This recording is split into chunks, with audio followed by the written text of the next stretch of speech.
Welcome to the Digital Marketing Insights podcast, brought to you by Brightside Digital.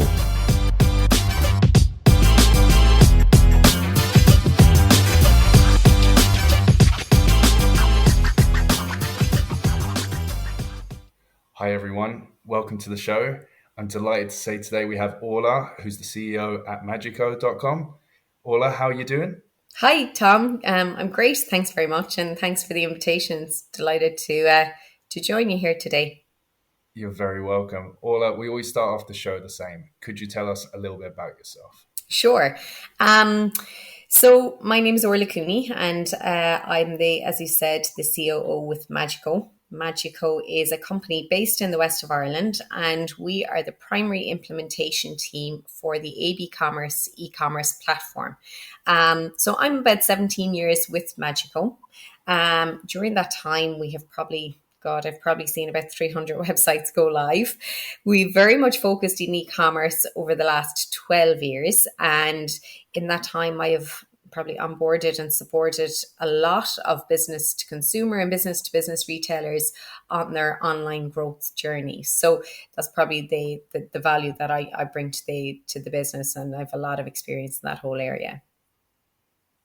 Brilliant. And Orla, obviously, your career's probably changed a lot within the business. What would you see as your main strength nowadays? What do you think is what you bring a lot to the table? Sure. So because I've been with the business for this long, I suppose what I really bring is that whole onboarding process. And that's what we do in Magico. When retailers come to us, they're going live on the AB Commerce platform, and we need to get them prepped and onboarded. So I suppose what we're doing is we're supporting them on the best approach to that. Everything from their catalogue to training to getting them live and just starting to kind of shift their thinking. Some of them are going online for the first time, Tom. So that's kind of quite daunting for them. And then once they are live, ours is very much a partnership approach. So we're very keen to support and educate retailers around the need for a strong acquisition strategy, a focus on conversion, and then the importance of a considered retention strategy for them to be successful online. And when retailers are starting out, that's an awful lot to take in. So you kind of need somebody there to guide them and to take them through that. That's what I say when a partnership approach. We're very much on shared success. We work with retailers and we're successful when they're successful. So I suppose that's where I can come in. I can review, see what they're doing, and more importantly, probably what they're not doing, and refocus their time. Often, you've probably heard it with other retailers on the podcast, often retailers are time poor. And through no fault of their own, when they start out, they might be focusing on lots of, we'll say, maybe organic SEO activities immediately post go live, or they might be posting a lot on their social channels, but not tagging products and linking them back to the online store, for example. Time to value is something that we're very keen to deliver. So we want to get retailers live fast. So we get retailers live within 8 to 10 weeks, but we're very keen then to help them to grow fast. So while a focus on organic SEO is important, really, they need a strategy to acquire customers so that they can start talking to them. So we can start talking to them maybe about paid digital advertising via search or social, and doing that with a very commercial focus, and just maybe focusing them on that, because, if they don't have customers coming to the site, then they won't have anybody, they won't have orders. So guiding them on things, around that acquisition strategy, guiding them on things like, okay, if you're going to spend €1,000 on paid digital advertising, you should be looking for maybe 5 times that return in online revenue each month over the first 3 months. And then if you're spending money to acquire the customer in month 1, then you need to have a retention strategy to ensure that customer will be returning to your site in month 3, in month 6, in month 9. And that's where, they're going to really get the value for their spend and get that return on their spend. And educating them around, knowing the customer, knowing what their customer is interested in, knowing what their customer values, and talking to that is, key to them building that long-term value in the customer. And maybe just on that point, I suppose often retailers, and it's something that we see a lot with Irish retailers. If we look at all the retailers on our platform, the ones that are really successful are retailers who have online strategy and the bricks and mortar strategy, where they're hand in hand and they work together, and there's synergy there, and they're thinking about that customer. They know their customer, they know the customer is coming into their store, but might go online later on and buy it online, or they're online tonight and might actually go into their store tomorrow, and maybe they've done a click and collect, or they might just go into the store to buy it. So understanding that and making sure that the Irish retailer understands that, knows their customer, how they're shopping, and making sure that online isn't an afterthought, which sometimes there's a little bit of education to kind of shift that thinking. So that's kind of what we focus on. I suppose that would be maybe my main strength in trying to bring that thinking around for retailers. Yeah, brilliant. And like we can split that into two separate parts just for this podcast. But it sounds like there's a lot at the moment, especially probably with the pandemic years, there's a lot of brick and mortar businesses that have approached you to go and become an e-commerce platform in, let's say, the last 24 months. And it sounds like a lot of those businesses probably didn't have any digital presence. They might have had a couple of social media accounts, but they have no knowledge there. So my question is, do you assist with them building a team, because a digital team, because the likelihood is any business I've worked with, they're already at maximum capacity. It's only if you hire staff do you create more time within a business.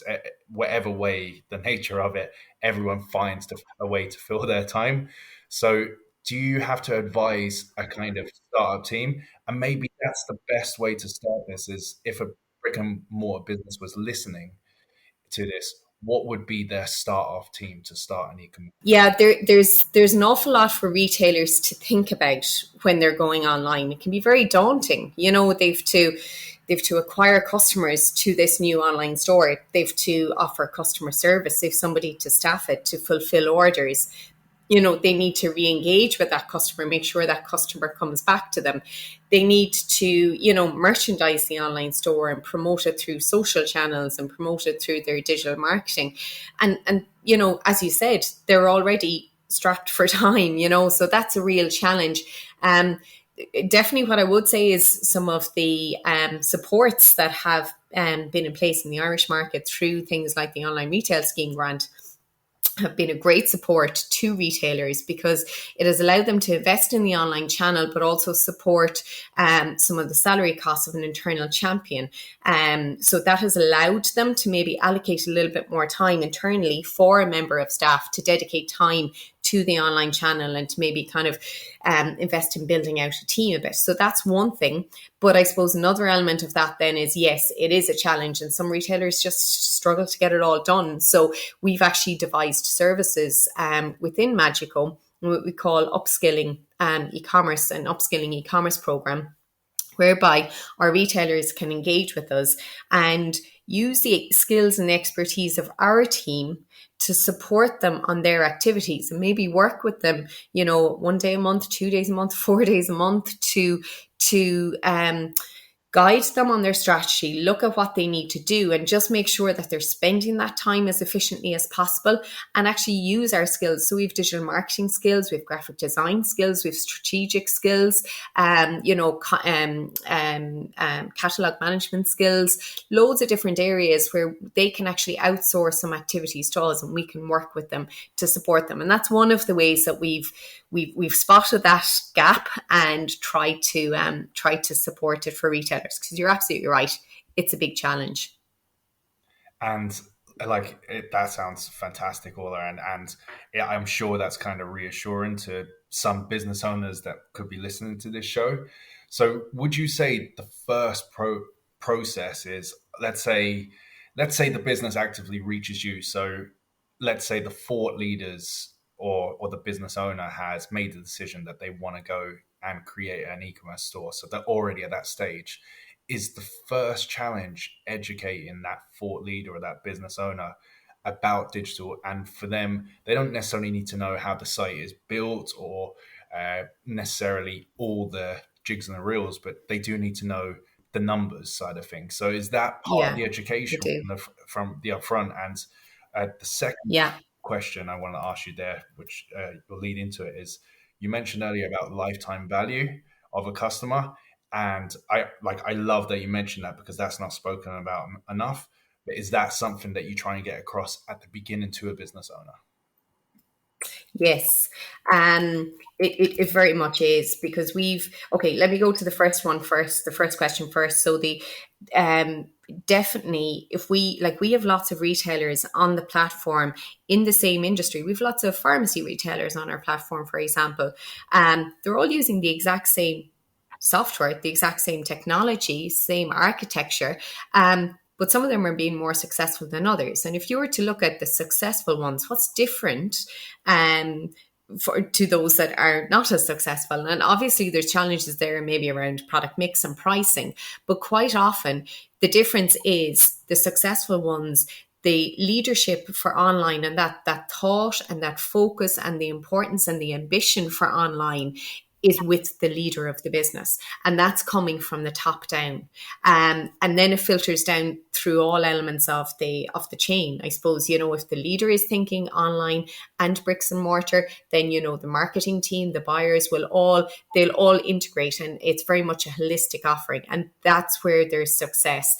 Where it's where we don't see success is where there's an online team that are trying to drive an online store, and really the team in the bricks and mortar don't know anything about the products that are going online, don't know anything about the promotions that are going online. There might be a breakdown in communication if an order goes through the online and it's available for click and collect, So that holistic approach and understanding that that's how your customer is. That's your omni-channel. We talk about that term, your customer is online and visiting you in store. So you need to think, as a retailer, you need to think in that way as well.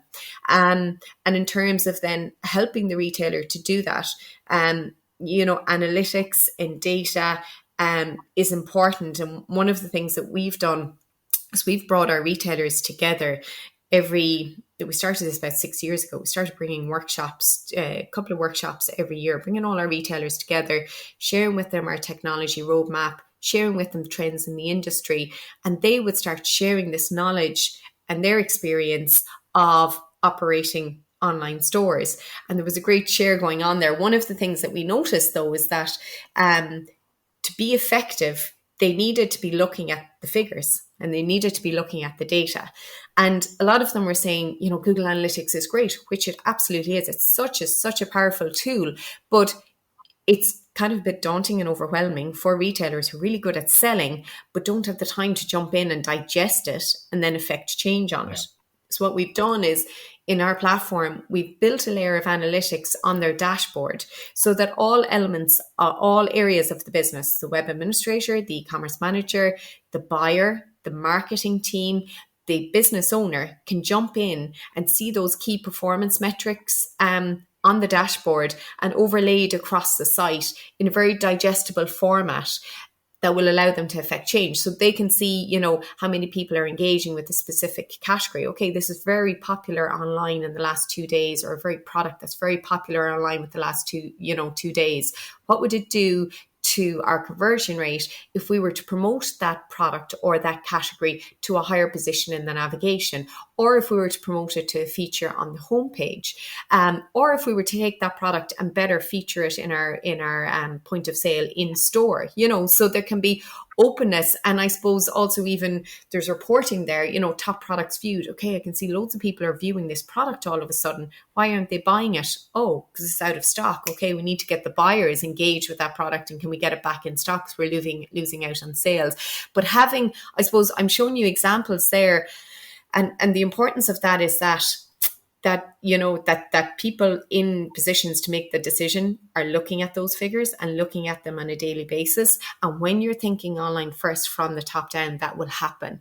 If not, it could just be a web administrator just updating the site, but not really engaging with it to make it effective and to really bring value to the business using that tool. Does that make sense? It does. And you've hit so many major points there for anyone listening as well. I suppose fundamentally every industry is different to some extent, and especially At this stage, at this time in 2022, to me, who's been in digital for such a long time, it's surprising that so many businesses still haven't transitioned into to have a kind of online presence.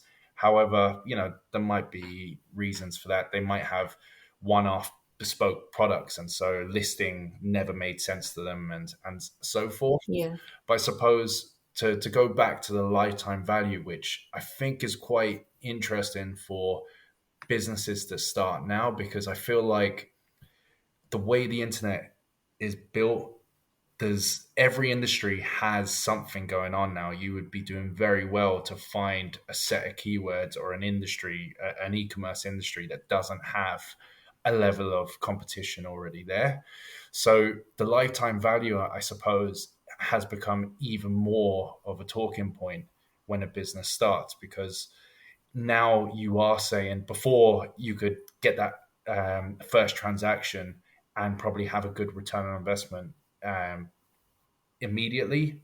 Whereas I suppose I've learned in my career, especially for newer businesses now, if you work out the 3, the 6, the 9, the 12 strategy of getting returning customers, and you can almost sell to break even or even at a small loss in the hope that your retention kicks in further down the line Exactly. to get Exactly. that return Yeah. on investment. So can you Yeah. talk a little bit about that? Is that the reality of a new business now to some extent?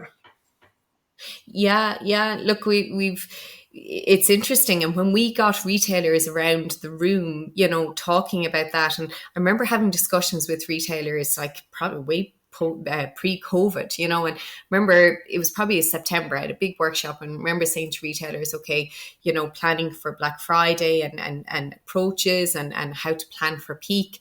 And I remember some of the retailers just kind of saying, oh no, I'm just not going to do Black Friday. Don't buy into it. I'm going to sell under my margin. It was really interesting. We had other retailers in the room that were saying, well, I don't care, because even if I'm selling at cost, I'm going to acquire the customer. And because their retention strategy was so strong, they were happy to acquire the customer at cost, because they knew once they acquired the customer, they were going to harvest the long-term value of that customer.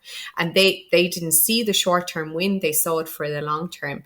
And, there's various different arguments on that. But I think right now, yes, there is a lot of competition. There's lots of Irish retailers gone online over the last 2 years. The cost of acquisition is rising. That has been a challenge. So customer retention and a focus on loyalty, knowing your customer and retaining your customer, and how you're going to retain that customer. You may not be you may not be price led, you may not be a discount led customer. There's other things that the customer values. And being able to tap into that and to retain the customer, I think that's really, really important. We have had customers in the past who, you're looking at their online revenue, the online revenue is rising, it's great. But then you kind of chat to them and they say, well, it's because we were doing loads of discounts, Orla. And I was like, okay, grand. We had this discount code with this influencer and this discount code. And then, but that's really into our margin. So I had to stop doing that. And I was like, okay, so we can see that the revenue has dropped. Right. So, what are you doing on email? Oh, we're not doing anything on email. And you see how vulnerable they are then, because, they're just very much about discount-led acquisition strategy, and they're not actually retaining their customer. So it's really, really important element of the whole experience to actually retain the customer and have a proper strategy in place. And that's really what brings the long-term value and gives you that, I suppose, that, that stable foundation on which to grow your online sales. Otherwise, the minute you stop doing your discounts, your online revenue falls off a cliff. Yeah, I learned the discount culture a long time ago. Actually, I won't go into too many details, but you're spot on. You can start creating a business culture with a discount if you're only marketing material and messages. If a high portion is the sell and you're not providing value to your audience, so uh, the most successful e-commerce businesses I see anyway is providing value, value, value, then a potential sale message. However, a Yeah. lot of businesses go straight for the sale. And with that kind of sale culture, you create a buying habit that's only around sale. So you'll go Yeah. from one promotion to 2 months later, your next promotion. And from a marketing point of view, you destroy your creativity some extent. Because I've experienced this kind of culture, because all of a sudden your marketing strategy for the year is based around the Easter promo, the summer promo, the Black Promo. Friday Sure. promo. Yeah. You know, all of a sudden Yeah. it doesn't become a marketing calendar where you're providing value to your audiences and trying to get exposure, get PR and everything else. You all of a sudden are becoming a pro, like where Discount. a discount calendar. And It's led business. it, Yeah. it, Yeah. it's wonderful that I think you're speaking about that, because it shows how in tune you are for helping businesses when they start off, the pitfalls of this is the control, like just showing them this is the culture you would bring if you wanted to go that way. Yeah, and everything in moderation, and it's great to engage with maybe an influencer, and especially in those early days where you have an influencer and who has a big kind of channel and can bring retailers to you.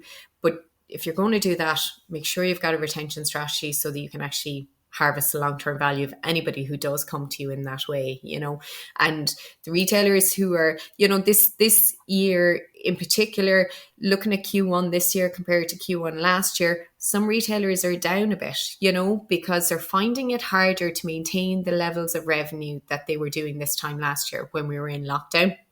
Well, sorry, in Q1 last year, when we compare Q1 this year with Q1 last year. And why is that? Because obviously the shops and everything are opened up. But the retailers who have acquired customers, during that massive elevated online selling period in Q1 last year, the ones who have had a good retention strategy have maintained those customers, others, have really struggled, and maybe they're back a little bit more than the more successful retailers who had their retention strategies in place. So that's another example of where it has kind of just hit retailers a little bit this year. I could talk all day to you, Orla, about these kind of areas, but we'll move on to the next part of the show, which is there any particular softwares you use to enhance your role? Sure.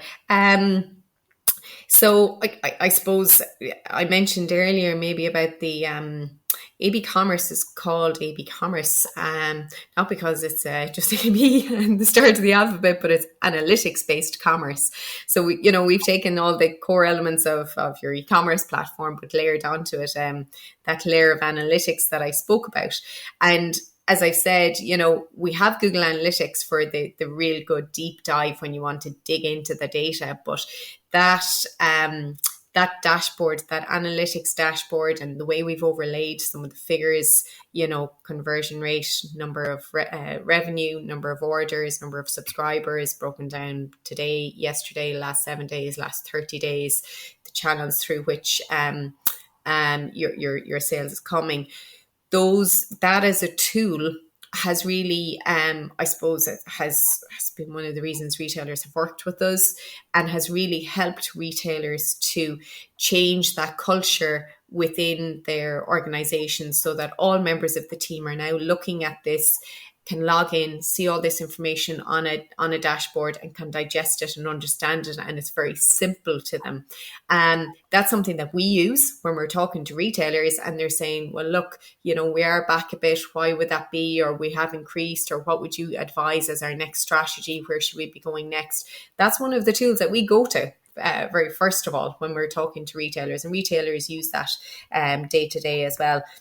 So that would be one of the key areas that they use. And obviously we have, all of the Google, your Google Analytics, Google AdWords, and all of those areas as well. Yeah. Now, we don't execute digital marketing on our retailers' behalf. We align ourselves with some agencies, particularly for that area, because it's just and that's another point I'd make, it's a real specific skill set. You need to know what you're doing to execute, particularly paid search. And sometimes we also see retailers kind of falling into the trap of, oh, sure, I'll do it myself to save money. Well, you're not actually, and you'll probably not be as effective as you could be, and potentially lose money by doing it unless you have that skills and that expertise, because it is a real specific skill set. So we very much guide retailers on their metrics, and what they should be doing, and maybe helping them to guide an external agency, but definitely something retailers should be outsourcing. I'd agree with that. Actually, a lot of my freelance work, I'm doing a lot of in-house training as well. So I don't make it about me, and I try and reduce my workload as much as possible in some ways. Yeah. But I don't know if that's a best long-term strategy. But Yeah. I found it a really good way of working with the clients, and it's something that Yeah. I know a lot of businesses, they want to do, and they'll just think, oh, my niece and nephew would take care of their social media, or someone. I There's a know. lot of those kind of decisions that are made, and I Yes. would stress, just get the right template, get someone experienced to just even set it all up to an extent where if you do have someone that can take it over, um, there's always a touch point that you could refer back and say, this isn't working anymore. Why? That's Yeah. something I would stress to business owners.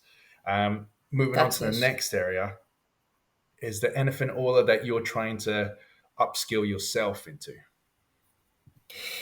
Yeah, I suppose a real area of personal interest for me over the coming months is kind of coming back to, God, it's a real theme of this chat is retention, isn't it?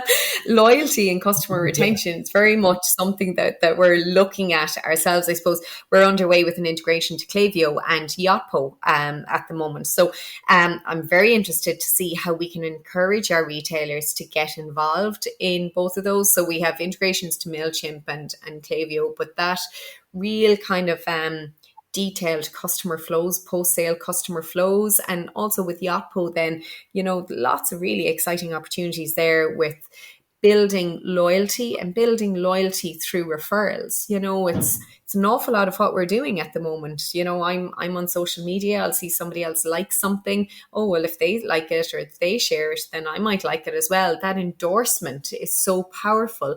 And as an acquisition strategy, it can be very powerful, So if I share a referral with a friend for a makeup that I like, quite possible that she'll engage with that too. So very interesting, where the cost of acquiring a customer is getting challenging. Thinking outside the box in terms of how you're going to acquire the customer is just something I just find quite interesting, and how you can build that loyal customer base. And I suppose building a loyal customer base based on shared values, and shared values, that shared values between your business and also your customers. And what is it that your customers really value? Do they value your commitment to sustainability? Do they value, what is it that they value? So, and just being able to tap into that and understand that and knowing your customer. So I think I'm excited about what we can do. And maybe some of these concepts, again, we have a lot of Irish retailers going online for the first time. And I really do feel that retail in Ireland is still in its infancy, where we are racing to catch up with the UK, with the US, and the trends and what's going on there. So I think, we've a lot to learn by looking at some of those bigger brands and some of, how they've conducted business and how they've evolved online growth. And I think there's lots of exciting opportunities coming through that Irish retailers will be able to embrace over the next couple of years. And our customers are getting more sophisticated. The Irish consumer is getting more sophisticated. We have to remember that the Irish consumer is buying from UK brands, European brands, and so I think there's a challenge, and an exciting challenge and an exciting opportunity there for Irish retailers to stand up and be ambitious and think bigger, and think more sophisticated in terms of their approach to online, and to embrace it, because I think there's just so much opportunity there. Really well said. And yeah, you've made some excellent points there, Ola. Lastly, we always try and understand the people behind the roles a little bit more. So a question I always ask at the end of the show is, if you could bottle up one personality trait that you have that you could pass on to others, what would it be? Okay. God, that's always the hard question, isn't it?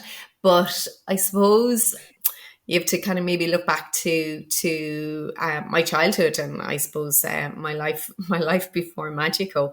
I grew up in a family business, and my mum and dad had a shop, a Landis. It was a Mace and it was a Landis, and had a forecourt. So we grew up with a family business, and so that's all I knew from the day I was born. And with family business comes, putting your shoulder to the wheel. So I was raised with a very strong work ethic, and I was raised. I did a lot of work since I could see over the top of the counter. I was at the back of the counter doing jobs and stacking shelves, but I was behind the counter, and I suppose I could always see my mum and my dad and engaging with customers, and always chatting. So that work ethic of being in a family business and never being idle, and there always being something to learn and always being something to do, that is core to me. And that's something that has, very much evolved in me. And I suppose the other thing there is being customer focused, which really supports me in my role today, because I'm engaging with customers all of the time. I'm talking to retailers in various different industries, and growing up behind the counter, isn't that what I learned from a very young age?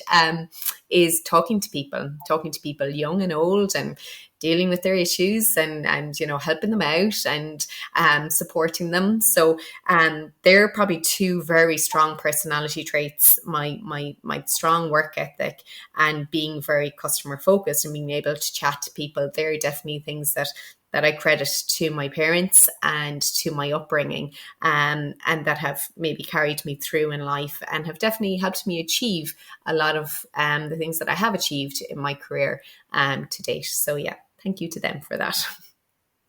Yeah, no, what a wonderful way to end the show. I can see the success of that upbringing to you. So thank you for sharing that. And yeah, thank you so much for being on the show.